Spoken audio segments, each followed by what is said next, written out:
La Megilá de Sarai, de Eliezer Papo, meldado por Gustavo Hemos.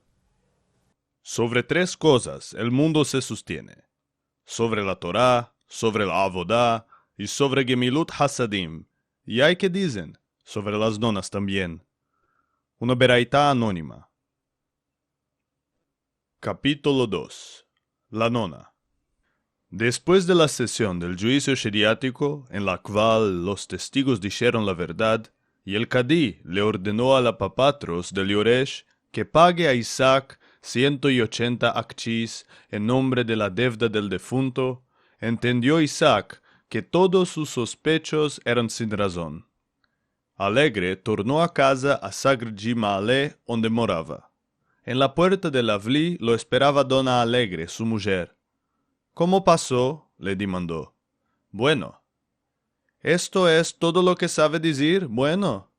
¿Y que yo estoy comiéndome la tripa desde mañana, corriendo de la ventana por la puerta, de la puerta por la ventana, por ver si hay novedades? ¿Lo que pasó? ¿Cómo pasó? Otro marido que le importaba de su mujer, mandaba algún haber, no me dejaban así que me muera de la inciertidad. Ahora mismo salí del juicio. Y luego vine por decírtelo. Ella no sintió su justificación, como que nunca escuchaba a ninguno. Preferamente empezó a quejarse. Y este turco, ansí tenga negro mundo, 1000 veces más que sonde, ¿no tenía mejor fecho que andarse justo cuando mos debe parar a nosotros? Sí, ya se hundió por fazermos saar a nosotros, le replicó señor Isaac. También a esto ella no sintió, sino entrando a la cocina empezó otra batalla de quejas.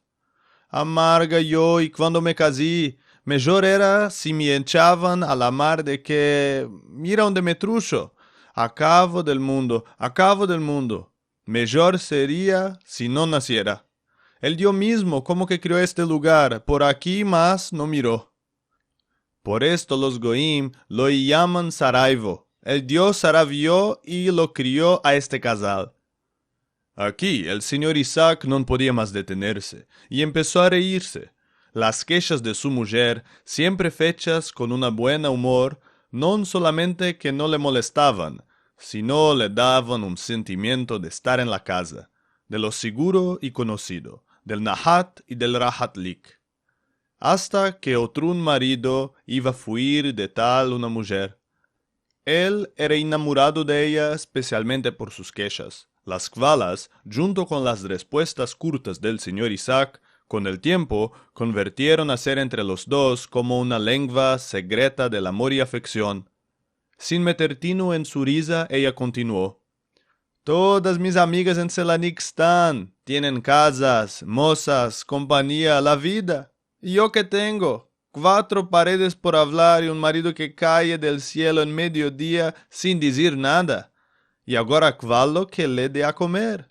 Como si yo era una fichicera y pudiera saber cuándo éste vendrá y cuándo no. ¿Tienes hambre?, le gritó de la cocina. También si la tenía, la perdí, respondió. No tienes hambre. Lo que faga con esta comida, después se va a enhielar y me la podré solamente echar. No metiendo más tino a las hablas de su mujer, señor Isaac encendió tutún y echando cielos de fumos y contemplándolos, empezó a hacer planos y combinaciones. Si Benjamín, su filho, el lojo de su cara, quería pasar a Ragusa, el fecho de la familia engrandecería y enflorecería, porque no tenían que tener entremedios. En Selanik, sus hermanos, en Kushta, un tío, y en Ragusa, Benjamín.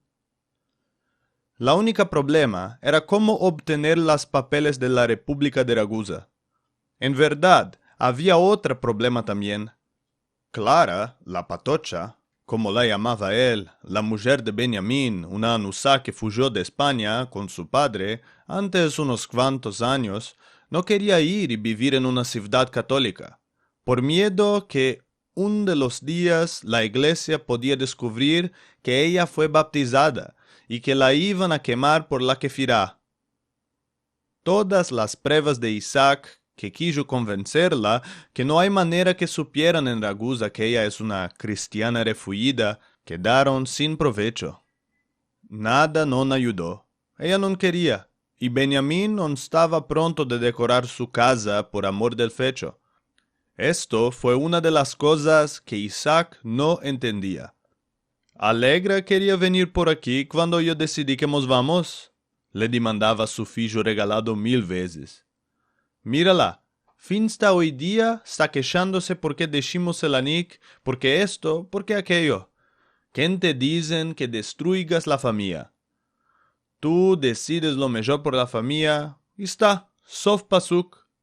El lugar de la mujer es con el marido suyo. ¿Qué modo de cosa es esto? Yo no quiero ir. Ni Javá no quiso salir de Gan Eden, mas al cabo ya salió. Yo quise hacer todo lo que fiz. No. Entonces, Benjamín, que no quería pletarse con su padre, siempre le respondía, mándalo a Moshe. Mas Isaac no creía mucho en las capacidades comerciales de Moshe. Afuera de esto, Maestro no le podía admitir a Benjamín. Él mismo sabía que hay un punto último hasta donde él puede decidir de sí para sí, sin tomar mucho en consideración la opinión de su mujer. Con Alegra, este punto era Moshe, su filho regalado. Desde que fueron chicos, ella lo protegía a Moshe y él a Benjamín. Separarla de su filho mandándolo a Ragusa sería matarla. Lo negro de esta posición era que Benjamín conocía bien el carácter de su padre, y que, sabiendo que éste nunca admitía que la opinión de la madre también tenía una influencia sobre sus fechos familiares, siempre jugaba sobre esta gaavá suya y siempre ganaba. Los dos comieron, ella aquejándose del mal estado, del tonto lugar donde la trujo, de los usos de esta gente edepsisis y ugursusis, y él, escuchándola en media orella, haciendo combinaciones en su cabeza. En aquel momento entraron a la casa los dos nietecicos, Isaac y David, filhos de Moshe. Con su apariencia, Alegra pasó a un estado de exaltación. Venid, queridos de la nona, mis ojos, mis vidas, sanos y vivos que vos vea. ¿Por qué tardates tanto hoy? Porque este más al alto, bien no yo lo mire, de vuestro padre no vos mandó antes. Ay deixadme agora recoger a esto lo que comimos, traerle un café al nono, y después vos contaré una conseja.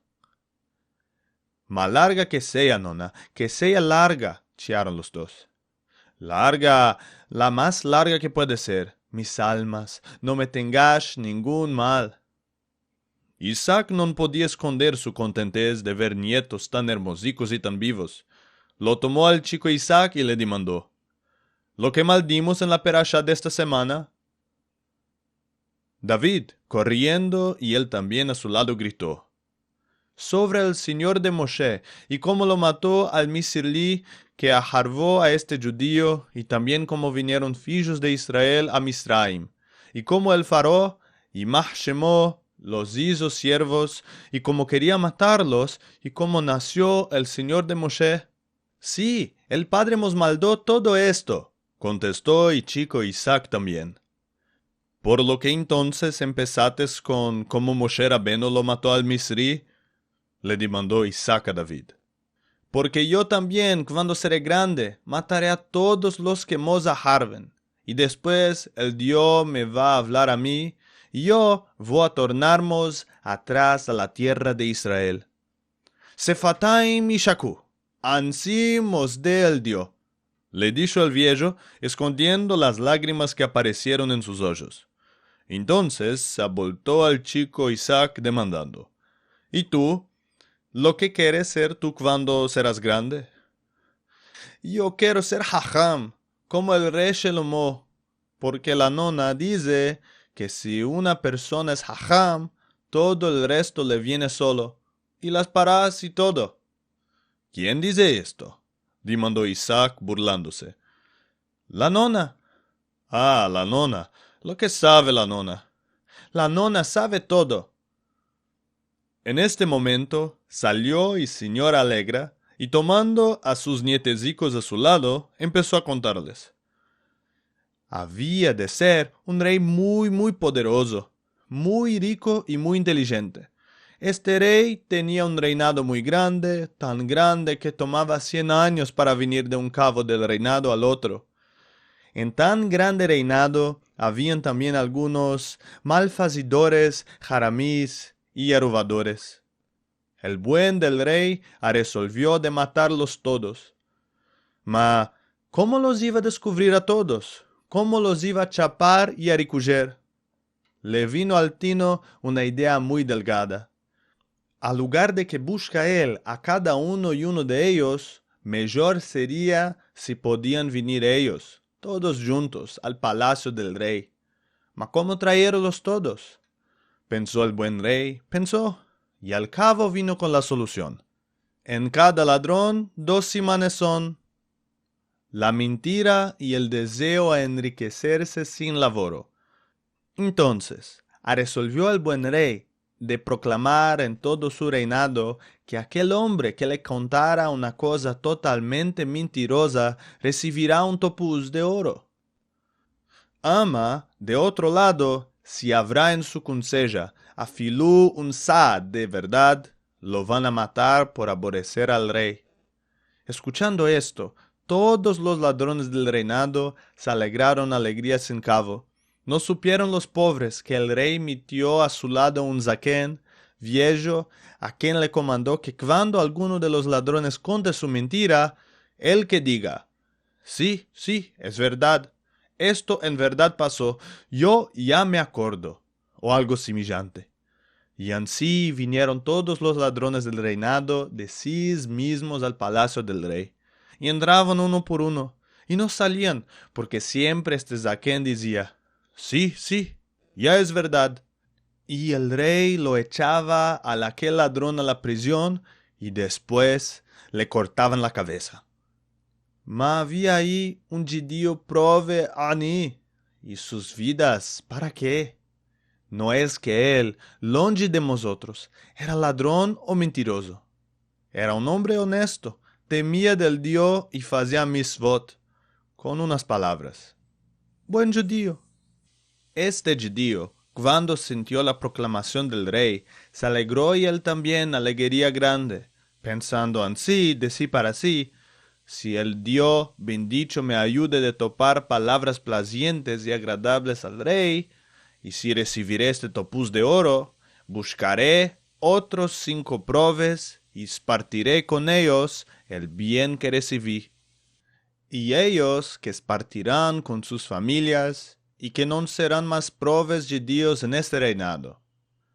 Y cuando vino su tiempo, entró donde el rey y empezó de decir su mentira que era muy achic, porque este judío no era un mentiroso. Ama como que está escrito, del hombre son las ordenanzas del corazón, mas del Dios es la respuesta de la lengua. Ansina también al nuestro judío, ya le se abrió la boca y él empezó a contar una conseja mentirosa que todos ahí, incluyendo al rey y a aquel zaquén, se maravillaron de sentirla. Y él, que se maravilló de sus dichas, más que todos, era el buen judío. Y la mentira que la contó al rey ansina era, Señor rey, como tú bien ya lo sabes, mi señor padre, el Dios que le se apiade, y tu señor padre, bien mundo que tenga, eran unos amigos muy amistosos. Agora, mi señor padre era muy rico, y tu señor padre era un prove a mí como a mí. Un día, tu señor padre vino donde mi señor padre, y demandó de él que le empreste un poco de moneda. Mi señor padre, que era muy rico, le dio una araba entera llena de parás, todo ducados de oro. Y agora vini yo, su filho, de buscar parás de mi padre atrás. Y si todo esto es la verdad, dame lo que mi padre emprestó al tuyo, y si es la mentira, dame el topuz. El rey pensó un poco y le dijo al judío: Filho del Dios, verdad dijites, vosotros judíos, filhos del Dios estáis. Comparado con vuestro Padre en los cielos, mi Señor Padre, que era un rey Basar Vadam, en verdad era un pobre y aní como a ti. Y lo que dijites, que tu padre les imprestó a mi padre Arabá entera de Parás, también es verdad, siendo que todo lo que estamos recibiendo en este mundo es imprestado del Dios, y cuando estamos partiendo, nada de esto nos llevamos con nosotros al mundo de la verdad. Y lo que dijites que vinites tú de buscar, que te daré atrás lo que tu padre imprestó al mío, una arabá de oro, te la daré. Y por ser que según las intenciones van las cosas, y tú pensates que todo esto nunca pasó, te daré sobre todo y el topuz también. El judío que finsta agora estaba en un espanto mortal por su cabeza, en viendo que el rey está demostrando todas sus fablas por verdad, no podía creer a los aboltamientos que los hace el Dios con los que temen de su nombre y guardan a su ley. El rey, entendió de la apariencia del judío que él no era un ladrón, y el rey estimaba mucho a los judíos, porque maldó sobre ellos en los libros santos de ellos, y les quería bien, porque son pueblos del Dios. Y como todo esto fue verdad, que mos venga la Geulá, y si fue mentira, que mos venga el Mashiach. Ellos tengan bien, y nosotros también. Aquí don Alegre escapó su conseja, mas los chicos de ainda la miraban con la boca abierta. En estos momentos, cuando ella era el centro de vida de sus nietos, y cuando todo el derredor, incluyendo a él, Isaac, desaparecía y quedaba solamente ella, dona Alegra y su conseja, Isaac no podía detener su gelosidad. Esta vez, él mismo no podía liberarse de la impresión que le dejó la conseja de su mujer. Lo que no entendía era de dónde quita ella, Alegra, a todas esas consejas, como las troca y abolta, y como cada vez cuando las escucha, y él las escuchó unas 100 veces, le parecen nuevas. Isaac y David insistieron. Nona, por amor, nona, te rogamos, vamos a estar buenos, y vamos a comer todo, y faremos todo lo que nos digas, solamente que nos contes más. Ella misma no quería dejar de contarles. Isaac también amaba escucharla, mas, de otro lado, era importante también reasegurarse cada vez en el amor que los chicos tenían con ella y verificar hasta cuánto les agradaban sus consejas. Nona, te rogamos. No puedo. Nona, solamente una más. No sé ni una más. Sabes, tú sabes todas las consejas de las mejores del mundo. Tú sos la nona más mejor. Esto era lo que Alegre quería sentir, y ahora podía continuar con sus consejas, sabiendo que hay alguno en el mundo para quien ella es la mejor en el mundo. Bien, vos contaré. Todos ya saben que el santo bendicho él, en su grande esencia, no ordenó su mundo ansina que todos sean mismos, para amor de que, en este caso, el mundo salía un lugar muy fichugo, y la gente no podían querer, dar, recibir, envidiar o ayudar unos a los otros, porque todos tuvieron mismos y hubieron tenido las mismas cosas. En ansina un mundo, la gente se iba a morir de la noia y del aburrido. Por esto ordenó el santo bendicho él que alguno nazca jajam y alguno longe de nosotros tonto, alguno rico y alguno prove, y por esto tiene el rico que sostenerlo y ayudarle al prove, porque los proves ya existen para que los ricos podrán hacer con ellos generosidad, mismo como que hizo el Dios con ellos, amostrando que los judíos son dignos de su Torá y que cumplen sus mandamientos. En Israel, en tiempo de los reyes David y Salomón, que su Zahú sea amparo para mos, el más prove entre los judíos, era más rico que los reyes de los Goim. En Jerusalén había un río de oro puro, y todo el que tenía de menester venía a este río y tomaba cuanto le fazía menester. Ama, ba'avonot, los judíos que mucho bien que tuvieron, se hicieron haraganes. Dejaron de maldar la Torá y empezaron a perder el tiempo en las vanidades. Poco a poco dejaron de decir las tefilotes y las berajotes, y afilú había gente que no se lavaban las manos antes de comer. Mas cuando empezaron a menospreciar al Shabbat y a los Moadim, afilú la paciencia del Dios acabó, y el Dios se rabió con ellos. Y cuando el Dios se rabia con alguno, era mejor si éste no naciera. Y así el Dios levantó sobre los judíos un rey de poco miollo que despartió la tierra. Como que el pueblo no tornó en Tishuá, el Dios les daba reyes peores y peores, todos según su zahú. Un día, cuando se hinchó el vaso de nuestros pecados, el Dios en su birra rompió a su santuario y destruyó a Jerusalén, arrancando a su pueblo de la tierra que prometió a sus padres. Miles de judíos fueron matados. Las águilas comieron sus cuerpos, el río de oro se hizo sangre, y los judíos que quedaron vivos después de toda esta calamidad fueron ordenados de salir de Israel. Los pobres de nuestros padres tomaron las pocas cosas que podían llevar, y se dirigieron a sus caminos, prometiendo que tornarán en Tishuá, para que el Dios los tornará a Sión. Viéndolos ansí atristados y amargados, el Dios se arrepintió del castigo con el cual les castigó, y, para compensarles el mal que les hizo, los dirigió a una tierra donde la gente los recibieron muy bueno.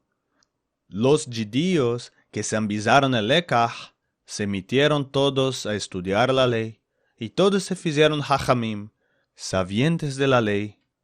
Y como que la Jochma tiene una hermana que se llama la riqueza, cuando la Jochma se estableció en las casas de los judíos, ella invitó a su hermana, la riqueza, que venga y ella también.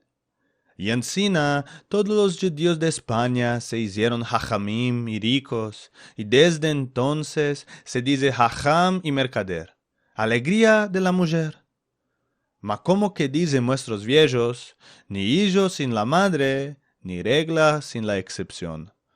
La excepción más conocida de la Jochma y riqueza judía española era Rabbi Avraham bin Ezra. Este jajam grande, sabido en la ley y en todas las ciencias de este mundo, era también un poeta conocido, y muchas de las cantigas que hoy día se cantan en los cales salieron de su calem. Mas con toda esta Jochma, él era tan prove que se hizo un mashal de él, y cuando querían decir que alguno quedó sin lo negro de debajo de las uñas, quiere decir totalmente desbragado. Si decía que se hizo como el de Ibn Ezra. Es claro que los judíos, que eran bienfacedores y generosos, no tuvieron mucho gusto de ver que un jajam suyo viviera como un perro, teniendo solamente lo que ya comió, y nunca sabiendo lo que será su almuerzo viniendo. Se preocuparon de toparle un fecho, mas todo lo que él sabía hacer era relacionado con la nuestra santa ley. Y como que era absurdo de aprovecharse de la Torá, el señor de Ibn Ezra no quiso tomar parás por los puestos que le ofrecían. Los que le quisieron dar parás para que se sostenga no supieron cómo hacerlo, porque él no era un prove ordinario al cual se podía acercar en Bet Knesset y meterle algo en la falduquiera. Se iba a ofender. Al cabo del cabo, él era de los Ibn Ezras conocidos, que dieron a la judería tantos guiadores y sabios. Pensaron, y un día vinieron con la solución.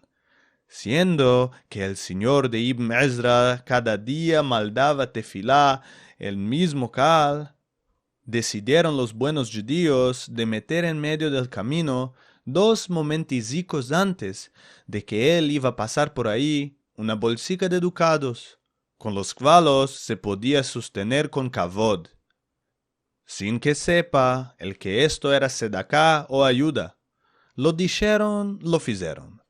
Una mañanica, hora de shaharit, se ajuntaron aquellos buenos judíos, metieron sus parás en una bolsica y se fueron a la casa del señor de Ibn Ezra. Cuando se acercaron a su casa, se escondieron detrás de un arabá para que no los vea y se metieron a esperar. En viéndolo salir de la casa, corrieron enfrente de él y echaron su bolsa en medio del camino por donde iba a pasar el hajam.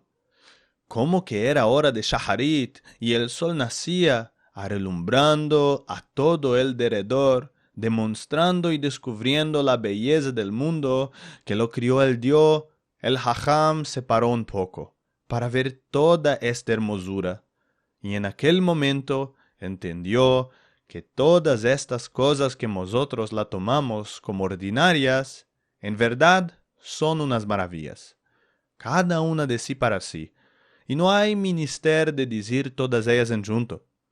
El hajam miró el sol como si lo viera por primera vez en su vida, y le vino la gana de escribir pishin una canción, alabándolo a él, quien dijo y fue la luz. Después entendió que no solamente la luz, el sol y el mundo lo estamos tomando como unas cosas ordinarias y no especiales, sino también y el facto que la estamos viendo. Todas estas cosas podían existir, mas si no las podíamos ver, no íbamos ni saber que ya existieran. Ansina pensó el buen señor de Ibn Ezra de entre sí. El ojo del hombre es una cosa perfecta, sin la cual era inimaginable todo el adelantamiento del hombre. Y este ojo, el cual es tan primoroso e importante para nuestra existencia, también es una obra de nuestro buen Padre. En aquel momento, resolvió de escribir una canción de alabación a él, quien dijo, y fue la luz en la niñeta del hombre. Ma, ¿cómo iba a apreciar la vista cuando fue tan osado de tenerla y cuando nunca pensó de ella como de una cosa maravillosa? Y como que dijeron nuestros sabios de la ley, no se conoce la luz sino de la oscuridad.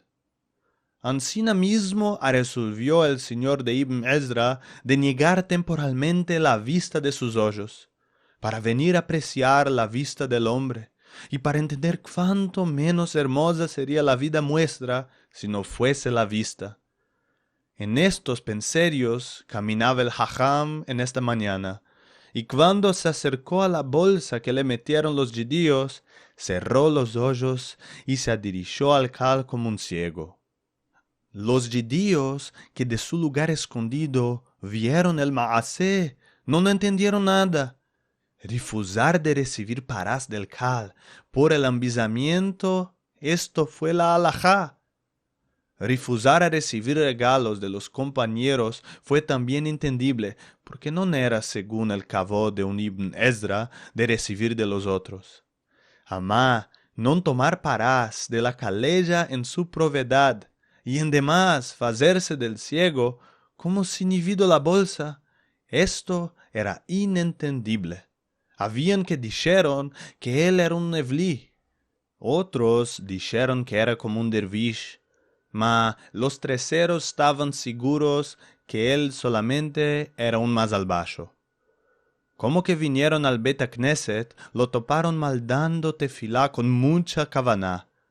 Después le demandaron, empezando de lejos, ¿cómo es que no metió tino en la gente cuando viniendo al cal esta mañana, porque alguno lo saludó, y él no le contestó, y semejante?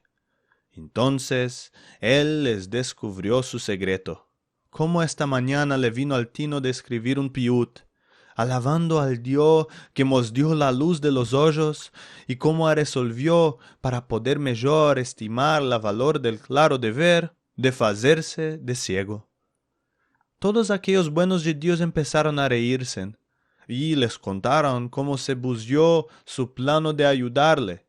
Y le dijeron, En Esav, en Tivuna, keneged Adonai, lo que quiere decir, de baldes es ladrar contra la voluntad del Dios. Y más le dijeron, Ribi Abraham, parece que el Dios te ama más mucho como un prove, y sus caminos no son nuestros caminos, y sus pensarios, ¿quién va a entender? El chico Isaac, que pensó que la consella ya se escapó, le dijo, Contamos una más. Ma el David, el más grande, que entendía del tono de alegra que la consella ainda no escapó, le gritó a su hermano menor diciendo, Non buzeis la consella, tonto, la nona ainda no escapó. No le digas que está tonto, lo acavidó alegre con amor, porque los dos estáis sabios, y con ayuda del Dios vos veré jajamim y mercaderes. Y los dos tenéis razón. En verdad, estos son dos consellas. A veces, yo los conto como si estuvieran una. Bueno, entonces el nuestro señor Jajam, tuviendo entendido que empezó a hacer una carga por los judíos de la ciudad, los cuales buscaban caminos y maneras para ayudarle, resolvió de dejar la ciudad en la cual nació y de buscar su mazal en otro lugar. Ansina él salió a camino, y poco a poco de una ciudad a la otra, al cabo vino a Toledo. En Toledo, en aquellos tiempos, vivió otro un jajam grande, que se llamaba Ribi Yehudá Leví, y este Ribi Yehudá, no solamente que era un jajam conocido y preciado por todos los moradores de Toledo, sino fue también un riquiñón. Él tenía una filla hermosa, como el claro del día, y una mujer muy tabiatli, a la cual no le agradó ningún mancebo de los muchos que quisieron casarse con la filla de ellos. Por unos decía que son proves, otros eran edepsisis, y los terceros eran pelonis almonis. Ribi Yehudá, como y cada jajam, quiso ver su filla esposada y casada, mas la mujer quedó en lo suyo. Ninguno no era bastante bueno para la filla suya. Un día vinieron casamenteros con acometeres nuevos, mas la mujer de nuevo topó máculas en todos los mancebos, y mil y una razón para no nachitarlos. Saravió Ribi Yehudá rabia grande, y le dijo a su mujer, que sepas, mujer, ya pasó la hora de sus tonterías, la esposaré a mi hija con el primero que hoy día entra al cal, y Sof Pasuk. La mujer, que supo que él era un hombre de palabra y que va a hacer lo que dijo, se echó a llorar, y él salió de la casa muy araviado, y se dirigió al cal. Como que entró al cal, les dijo a los judíos, Decidme con la berajá del Dios. Le demandaron, ¿lo que pasó? ¿Novedades buenas? Les respondió, mi filla se va a esposar. Con la berajá, le dijeron. ¿Con quién? Con el primer que entrará al cal. Todos se maravillaron mucho de estas palabras suyas, mas él les explicó cómo fue la cosa. Dedo del Dios fizo que justo en aquel momento entró al cal el señor de Ibn Ezra. Ribi Yehudá, en lo que lo vido en su vestimiento de prove, pensó en su corazón, ¿la daré a mi filla regalada a este prove Ani? Y luego tornó a Tishua de este modo de pensar, asegurándose que no hay que mirar de afuera, siendo que lo hashuv son la alma y el sechel. Por esto pensó, bastará que este yerno mío sea jajam, y las parás tengo yo para los dos. Para comprobar el saber de su yerno, se levantó el jajam Ribi Yehudá, abrió el libro de Mishnah, topó una Mishnah muy complicada y se la acercó a Ribi Abraham demandándolo. Puede ser y él sabe lo que quiere decir esta Mishnah. Ma el prove de Rabí Abraham, que pensaba que los judíos de Toledo escucharon de su venida y que ahora ellos quieren a mantenerlo, mitiéndolo que sea un moré, resolvió de hacerse de tonto y se presentó como un amares. Respondiéndole a Rabí Yehudá, yo no sé maldar. Rabí Yehudá agora regretó por la promesa suya, mas, non quisiendo trocar su palabra, buscó consolación en pensar que lo más importante es la alma, y puede ser que este judío que el Dios se lo manda por yerno tiene una alma delgada, y la Torá ya lo avisará a él, Rabí Yehudá mismo. Por esto le dijo, judío que no sabe maldar es pecado. Ven, te avisaré yo. Bueno, se asentaron. El Rabí Yehudá le empezó a avisarlo. Esto es una Aleph. Aleph, decía Rabí Abraham detrás de él. Esto es una Bet. Bet, tornaba y Rabí Abraham. Esto es una Gimel. Gimel, achitaba Rabí Abraham también. Bueno, ¿cómo se llama la primera letra? Le demandó. Get, respondió Rabí Abraham. No, Get es algo otro. Tú querías decir Bet, y esto es la segunda letra. Ma la primera, ¿cómo se llama la primera? Ya me olvidé, le dijo Rabí Abraham. Empezó a decirle Rabí Yehudá para ayudarle que se acorde. Amel, saltó Rabí Abraham. Se atristó Rabí Yehudá de ver que el yerno que le mandaron de los cielos fue una capará por sus pecados, no solamente un prove y amares, sino también un echado a la buena parte, que no sabe ni saber del mundo. Lo que va a hacer? Resolvió de avisarlo devagar, hasta que sepa tefilotes y shema, y después Musayú del Dios. Cada día se asentaban los dos, Rabí Yehudá les explicaba las cosas, y Rabí Abraham mezclaba todo. Un día, antes de Yom Kippurim, se asentó el Rabí Yehudá, según su uso, a escribir un piyut. Arregló unos 8 batim, en cada uno 4 versos, uno mejor del otro, mas el último verso del último bait no le salía al miscal. Probó ansina y ansina, mas nada no ayudó. Araviado, perdió la esperanza y se fue a casa por hacer la seudat misvá, dejando el papel y el calem en el cal. Como que éste salió, se levantó el señor de Ibn Ezra, tomó el piyut, lo maldó y sin pena adjuntó el verso que mancaba. Después, un poco antes de Arvit, cuando tornó Rabí Yehudá al cal, tuvo algo de ver. El piyut era escapado, y el verso último no solamente que entró al miscal, sino fue mejor que los otros. Presto, se metió a buscar quién era el paitán que hizo la cosa, mas todos le dijeron que ninguno desconocido no entró al cal, y que Bichlal, el único que se acercó a su lugar de Rabí Yehudá, fue este musafir prove que se jugaba con su calem.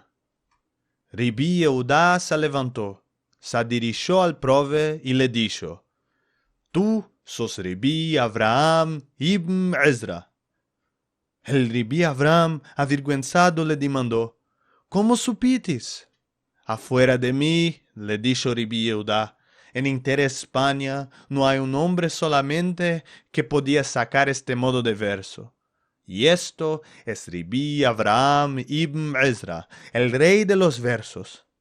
Y ansina el Rabí Abraham se casó con la filla de Rabí Yehudá, y todos vivieron muchos años en alegría y todo lo bueno. Ansina escapó alegre su consella, tomó al chico Isaac, que entremiente se durmió, y a David que escuchó hasta el cabo con ojos y boca abiertos, y empezó a aparejarlos por la cama. «Bendicha boca», le dijo su marido, «consella hermosa. Bendicho él que ansina faze con los que temen de su nombre, le respondió alegre, contente de que la conseja le plació y a él también. Vitis, nona, le dijo David, se iba Ribí Abraham a tomar aquella bolsica que le aparejaron la gente, iba a quedarse en esta ciudad y nunca non alcanzaba a casarse con la filla de Ribí Judá. Justo, mi querido, justo. Y de aquí se ve muy claro que todo lo que hace el Dios con nosotros es para nuestro bien. Y aunque sea que a veces nos parece que el Dios nos negó algún bien, hay que saber que esto es solamente por darnos después ciento tanto. El hombre no sabe lo que es bueno para él en cada situación. A veces el hombre roga del patrón del mundo que le dé esto o aquello y se está agraviando de que el Dios no responde a sus rogativas. Mas después, con pasar de tiempo, viene el buen judío a entender que lo que le dio el Dios fue mucho más mejor y munasip de lo que él buscaba para sí mismo. Por esto dicen nuestros viejos: el Dios que me guarde de los amigos y de mis tefilotes, y que me dé de su mano la buena, según su jochma y bondad.